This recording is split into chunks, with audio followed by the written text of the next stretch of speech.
오늘 우리에게 주시는 하나님 아버지의 말씀은 호세아 7장 12절에서 16절 말씀입니다. 호세아 7장 12절에서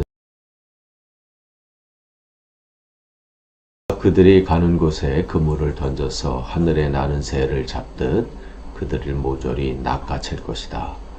그들이 저지른 죄악 그대로 내가 그들을 징계하겠다. 나를 떠나서 그릇된 길로 간 자들은 반드시 망한다.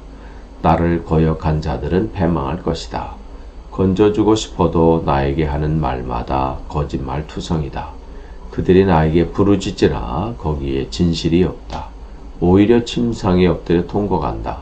곡식과 포도주를 달라고 빌 때에도 몸을 찢어 상처를 내면서 빌고 있으니 이것은 나를 거역하는 짓이다. 그들의 두 팔을 힘있게 기른 것은 나였지만 그들은 나를 해치려고 음모를 꾸몄다. 허망한 것에 정신이 팔린 자들, 느슨하게 풀어진 활처럼 쓸모없는 자들, 대신들은 함부로 혀를 놀렸으니 모두 칼에 찔려 죽을 것이다. 이것이 이집트 땅에서 조롱거리가 될 것이다. 아멘. 하나님께서 북이스라엘을 또 사랑하셔서 그들이 온전히 주님께로 돌아오기를 또 바라시고, 그래서 호세아를 통해서 또 하나님이 돌이키는 기회를 또 허락하시죠. 그런데도 그들은 어리석은 비둘기 같이, 이제 어제 6장 11절 말씀 기억하시면 그들이 어리석고 줏대없고 그것이 이 멸망의 길로 가는데 계속 그 길로 가는 그렇게 비유를 하셨다고 말씀을 드렸어요. 그러니까 위기가 오면 하나님을 더 찾아야 되는데 이집트를 보고 도와달라고 하고 또 어떤 때는 또 아수르로 또 달려가고 이런 거죠. 그 길이 당장에는 뭐가 되는 것 같고 당장에는 나를 살리는 것 같고 이 문제에서 벗어날 것 같고 빠른 해결책 같지만 그게 망하는 길이라는 거예요. 그래서 주님은 그들을 사랑하시고 또 잘못된 길로 가는 것이 안타까우셔서 선지자들을 보내시는 거거든요. 아모스를 보내셨고, 물론 그전에는 엘리사도 있었고 엘리야, 엘리사가 있었지요. 그리고 또 지금 호세아를 또 보내신 거예요. 그런데 그들은 그게 하나님이 자기를 사랑하는 방식이라는 걸 모르는 거예요. 다른 방식으로 방법을 찾아갈 때 주님께서 그 길을 가지 못하도록 마치 하늘을 나는 그 새들을 낚아채듯이 그 길을 막고 또 기회를 주시고 하는데도 더 열심히 다른 짓을 하는 거예요. 이렇게 해서 막힘이 있고 또 이런 일들이 일어나고 그러면 주님께 돌아와야 되고 또 주님께 기도해야 되는데 그렇지 못하는 거죠. 그러니까 주님은 그들의 죄악을 그대로 내가 그들의 징계하겠다. 그러니까 하나님은 뭐든 다 셈하고 계세요. 왜 이 세상에 악한 자들이 저렇게 번성하고 또 우리 눈에는 잘 되는 것 같이 보이잖아요. 지금 한순간을 보면 그렇게 보이지만 또 하나님께서 그 모든 것 안에 하나님의 사람들이 그 묵묵히 그 길을 가고 고난과 역경 속에서 하나님을 바라보면서 그 길을 가는 것 하나님이 다 기억하고 계시고요. 악한 자가 자기의 방법대로 그 길을 걸어가는 것도 다 기억하고 계세요. 누구를 음모하거나 또 그 사람들을 잘못된 길로 가도록 계획을 다 짜도요. 당장은 이기는 것 같고 당장은 뭐가 그들이 잘 되는 것처럼 보여도 하나님의 그 그 모든 것 가운데 하나님이 일하십니다. 그러니까 13절에 나를 떠나서 그릇된 길로 가는 자들은 반드시 망한다예요. 어쩌면 망한다가 아니에요. 그러니까 그는 하나님의 백성도 마찬가지예요. 나는 뭐 하나님의 백성이니까 나 교회 다니는데 뭐 그게 중요한 게 아니에요.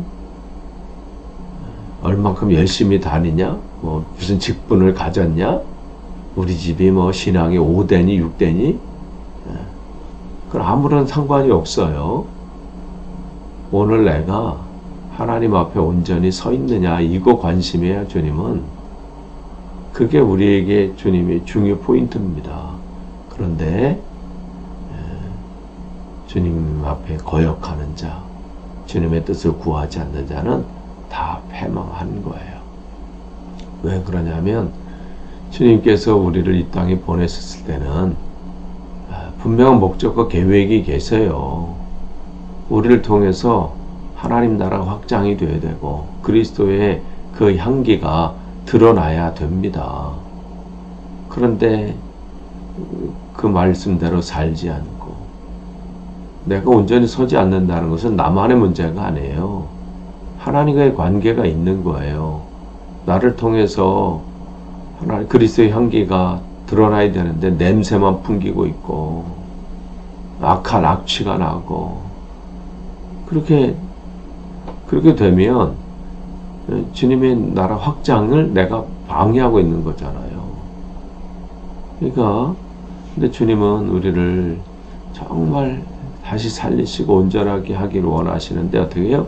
그렇게 건져주고 싶으셔도 날마다 우리의 입술은 말로는 주여주여예요. 그러나 내 마음 깊은 곳에는 세상 것이 더 주인이에요.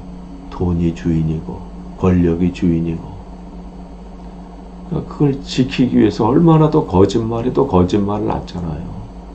그 자리 지키기 위해서, 그 권력 지키기 위해서, 자기가 움켜진 것을 놓치지 않기 위해서 또 거짓말을 해야 되고 또 그거를 또 그거를 또 벗어나려니 또 다른 방법을 또 구하고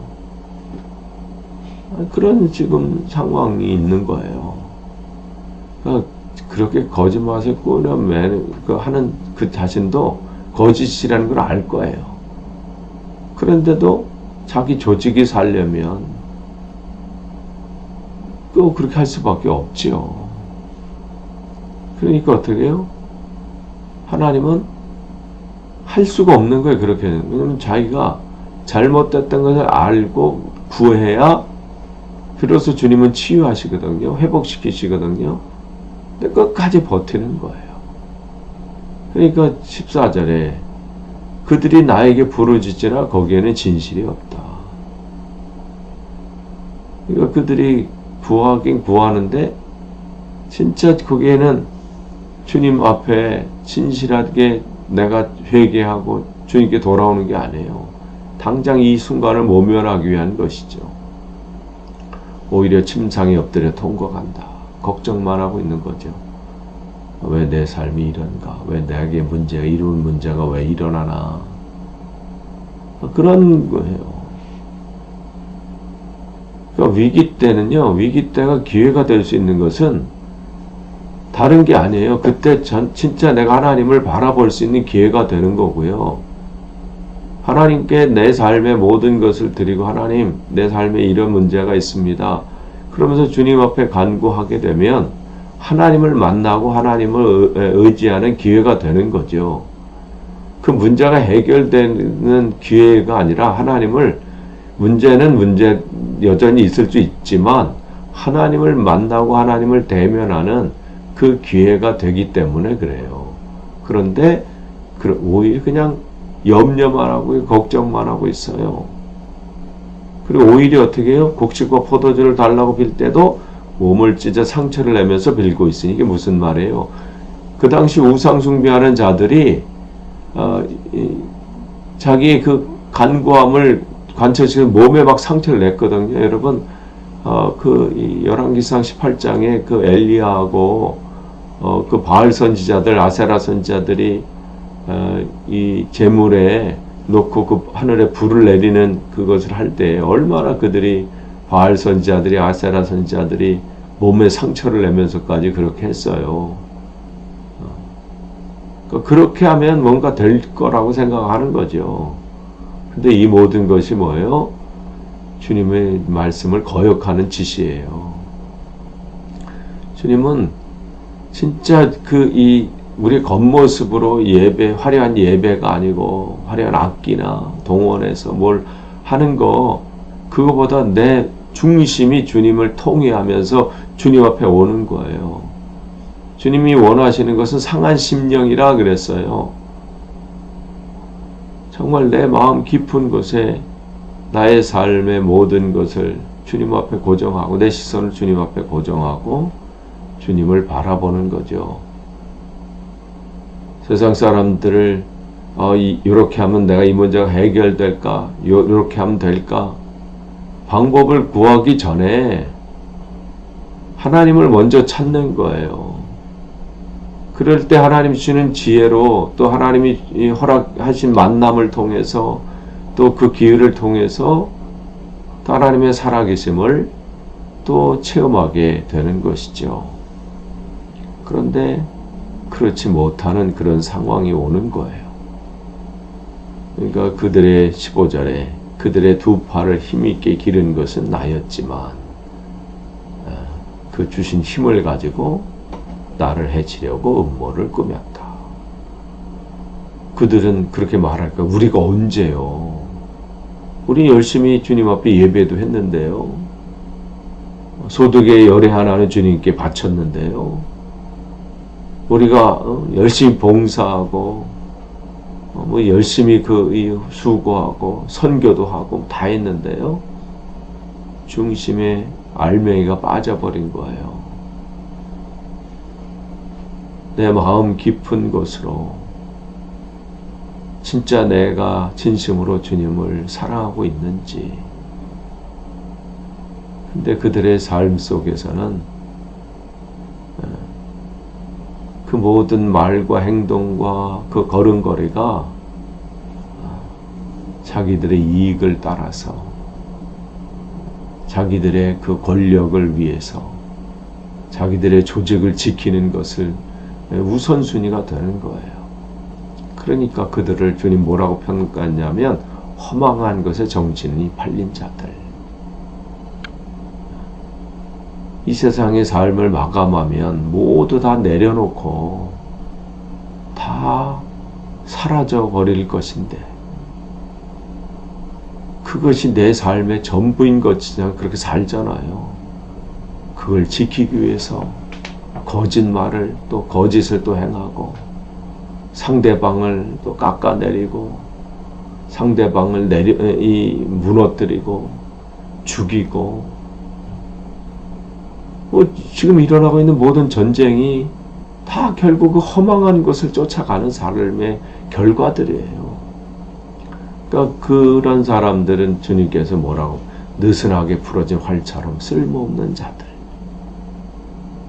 허망한 것에 지금 정신 팔린 자들이 이렇게 주님 말씀하십니다. 아니, 느슨하게 풀린 활이 전쟁 때 무슨 의미가 있겠어요? 쓸모없는 것이죠. 대신들은 함부로 혀를 놀리고, 뚫어진 입이라고 그게 다 말이 아니잖아요. 근데 그들은 뭐예요? 모두 칼에 찔려 죽을 것이다. 그러니까 주님이 그들의 미래가 어떻게 될지를 보여주는 거예요.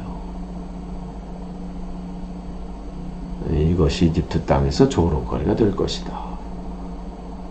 아수르가 쳐들어오니까 이집트로 내려가서 도움을 요청하거든요. 근데 오히려 어떻게 해요? 조롱거리가 되고 도움을 얻지 못하죠. 그러니까 아수르에게 치이고 이집트에게 치이고, 진짜 자기가 살 길이 뭔지를 하나님이 알려주셨거든요. 그래서 선지자들을 보내시는 거예요. 왜 우리가 말씀을 들어야 되고 또 성경 읽어야 되고 그 말씀을 묵상해야 되냐면, 우리의 살 길이 거기 있기 때문에 그래요. 우리가 삶에서 아무것도 하지 말라는 것이 아니라 하기 전에 우리들이 먼저 해야 될 일들이 있어요. 남들 볼 때는 똑같이 사람을 만나는 거, 또 어떤 일들을 하고, 또 계획들을 세우는 거지만, 그 사람은 알거든요. 이게 하나님과 함께 하는 일이냐, 아니면 하나님 없이 하는 일이냐, 본인은 알아요. 하나님 주시는 그 지혜를 가지고 그것을 감당하는 것이죠. 근데 이들이 그렇지 못하니까 어떻게 세상에 망신당하는 거예요. 주님은 그걸 원치 않으시는 거죠. 끝을 맺습니다. 주님께서 우리에게 말씀하십니다. 우리가 살 길이 뭔지 오늘도 그것을 잘 깨달아 주님과 온전히 동행하시는 복된 하루, 복된 11월 한 달이 되시기를 축복합니다. 기도하겠습니다. 하나님, 오늘도 주님 말씀으로 하루를 시작합니다. 주님 뜻 안에 온전히 바로 서는 우리들 되게 하셔서 주님께 영광 돌리는 삶을 살기를 원합니다. 이번 한 달 11월도 그런 한 달 되도록 인도해 주옵소서. 예수님의 이름으로 기도합니다. 아멘.